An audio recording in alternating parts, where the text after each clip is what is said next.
嗱，我哋睇下呢個新聞講咩啊？話港府啦，致力推廣大灣區，吸引咗唔少市民北上置業、退休養老啊。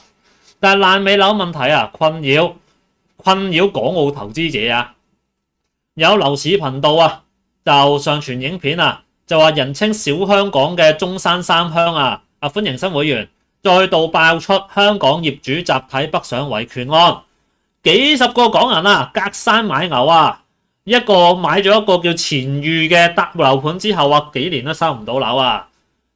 翻查資料啊，呢一個發展商啊，係曾經停工停產拖欠民工嘅人工啊，內部通告啊，係逼近生死邊緣啊！喺今個月頭啊，曾經係遭到立案啊，就被執行過億人民幣啊！業主隨時血本無歸啊！我諗已經血本無歸㗎咯喎！喂，45萬買4房喎，45萬買4房喎。